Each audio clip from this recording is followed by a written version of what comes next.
1월 2일 아침이 밝았습니다. 오늘도 시온의 영광이 빛나는 아침 550장 4절로 찬송하겠습니다. 땅들아 바다야 많은 섬들아 찬양을 주님께 드리노라. 싸움과 죄악이 가득한 땅에 찬송이 하늘에 사무치네. 아멘. 오늘 아침 누가복음 22장 24절부터 46절까지 우리 함께 읽겠습니다. 또 그들 사이에 그중 누가 크냐 하는 다툼이 난지라. 예수께서 이르시되 이방인의 임금들은 그들을 주관하며 그 집권자들은 은인이라 칭함을 받으나 너희는 그렇지 않을지니 너희 중에 큰 자는 젊은 자와 같고 다스리는 자는 섬기는 자와 같을지니라. 앉아서 먹는 자가 크냐 섬기는 자가 크냐 앉아서 먹는 자가 아니냐 그러나 나는 섬기는 자로 너희 중에 있노라. 너희는 나의 모든 시험 중에 항상 나와 함께한 자들인즉 내 아버지께서 나라를 내게 맡기신 것 같이 나도 너희에게 맡겨 너희로 내 나라에 있어 내 상에서 먹고 마시며 또는 보좌에 앉아 이스라엘 12지파를 다스리게 하려 하노라. 시몬아 시몬아 보라 사탄이 너희를 밀가부르듯 하려고 요구하였으나 그러나 내가 너를 위하여 내 믿음이 떨어지지 않기를 기도하였노니 너는 돌이킨 후에 내 형제를 굳게 하라. 그가 말하되 주여 내가 주와 함께 오게도 죽는 데에도 가기를 각오하였나이다. 이르시되 베드로야 내가 네게 말하노니 오늘 닭 울기 전에 네가 3번 나를 모른다고 부인하리라 하시니라. 그들에게 이르시되 내가 너희를 전대와 배낭과 신발도 없이 보내었을 때에 부족한 것이 있더냐 이르되 없었나이다. 이르시되 이제는 전대 있는 자는 가질 것이요 배낭도 그리하고 검 없는 자는 겉옷을 팔아 살지어다. 내가 너희에게 말하노니 기록된 바 그는 불법자의 동류로 여김을 받았다 한 말이 내게 이루어져야 하리니 내게 관한 일이 이루어져 감이니라. 그들이 여짜오되 주여 보소서 여기 검 둘이 있나이다. 대답하시되 족하다 하시니라. 예수께서 나가사 습관을 따라 감람산에 가심에 제자들도 따라갔더니 그곳에 이르러 그들에게 이르시되 유혹에 빠지지 않게 기도하라 하시고 그들을 떠나 돌 던질 만큼 가서 무릎을 꿇고 기도하여 이르시되 아버지여 만일 아버지의 뜻이거든 이 잔을 내게서 옮기시옵소서. 그러나 내 원대로 마시옵고 아버지의 원대로 되기를 원하나이다 하시니 천사가 하늘로부터 예수께 나타나 힘을 더하더라. 예수께서 힘쓰고 애써 더욱 간절히 기도하던 하시니 땀이 땅에 떨어지는 핏방울 같이 되더라. 기도 후에 일어나 제자들에게 가서 슬픔으로 인하여 잠든 것을 보시고 이르시되 어찌하여 자느냐 시험에 들지 않게 일어나 기도하라 하시니라. 아멘. 오늘 묵상의 제목이 저 낮은 곳을 향하여입니다. 27절을 한번 다시 읽겠습니다. 누가 더 높으냐? 밥상 앞에 앉은 사람이냐? 시중 드는 사람이냐? 밥상 앞에 앉은 사람이 아니냐? 나는 시중 드는 사람으로 너희 가운데 와 있다. 사랑하는 아침 가족 여러분, 이 말씀을 유턴 표지로 알아들은 이들은 복이 있습니다. 적어도 주의 길에서 역주행하는 일만큼은 하지 않을 테니 말입니다.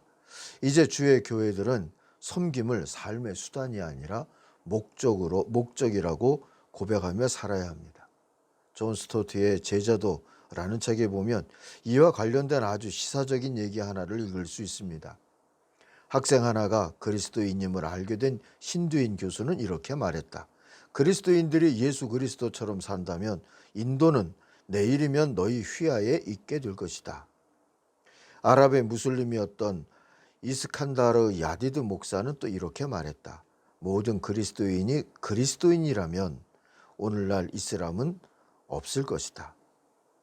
나는 그들을 잘 모르지만 그들의 말이 진실이라고 믿는다 하는 대목입니다. 시대와 문화를 달리해도 복음은 저 낮은 곳을 향하는 이들을 통해 복음이 될 수가 있습니다. 예수라는 길 위에서 역주행이 아니라 정주행으로 산다는 것은 그러므로 권리를 포기하려고 하는 기도의 자세와 통합니다. 오늘 기도에 대한 주님의 교훈과 모범을 보면서 기도의 생활에 대한 하나의 오해를 우리가 정리할 필요가 있겠다 생각이 들었습니다. 기도가 하나님께 무언가를 청하여 받는 일이라고만 생각하는 오해 말입니다. 그래서 아쉬울 것이 없다는 건방짐부터 굳이 하나님을 괴롭히지 않겠다는 갸륵함까지 기도가 없이 살아가는 다양한 이유들을 우리는 만들어 냅니다. 예수님의 기도를 보면 이게 오해라는 것을 분명히 깨닫습니다. 예수님의 기도에도 물론 청원 사항이 있습니다. 42절에 보면 아버지의 뜻에 맞으면 이 잔을 내게서 옮겨주소서 하죠. 그런데 그 다음에 그러나가 있어요. 그러나 내 원대로 마시고 아버지의 원대로 되기를 원합니다. 청혼할 아들의 권리를 가지고 있었지만 포기하시겠다 하는 기도이지 않습니까? 사랑하는 성도 여러분, 사랑하는 아침가족 여러분, 이렇게 기도는 내가 아버지를 설득하는 데 필요한 과정이 아니라 아버지의 계획과 은혜에 순종하는 데 필요한 과정입니다.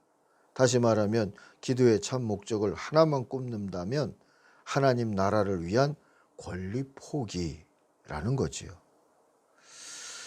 사실 우리는 살면서 이 땅의 크고 작은 권리에 집착을 하고 권리를 모으기 위한 스트레스 속에서 살아갑니다.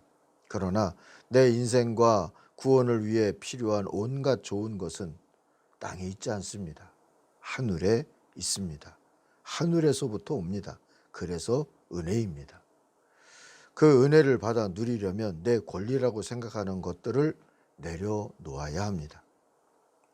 출애굽기 3장에 보면 모세를 부를 때 하나님은 신을 벗으라 하신 말씀을 주셨어요. 여리고성 앞에서 염려하는 여호수아에게도 하나님은 신을 벗으라 하셨습니다. 여호수아 5장이지요. 신을 벗는다는 것은 권리를 포기한다는 뜻입니다. 빌립보에 보낸 바울의 편지도 보면 바울에게 제자도란 권리를 포기하는 일이었다고 고백을 하는 대목이 있습니다. 나는 주님을 위해 내게 유익하던 모든 것을 배설물처럼 여겼다 하는 말씀이 그것이죠. 모세나 여호수아나 바울이나 이들 모두는 권리를 포기하는 헌신을 했던 자들입니다. 내 뜻대로 마시고 아버지의 원대로 하옵소서 하는 주님의 기도를 배워서 한 셈이지요. 그런데 사랑하는 아침가족 여러분, 권리 포기란 자기 자포자기나 또 단념과는 다릅니다. 더욱 가치 있는 것을 선택하기 위해 내 권리를 내려놓는 것이기 때문입니다.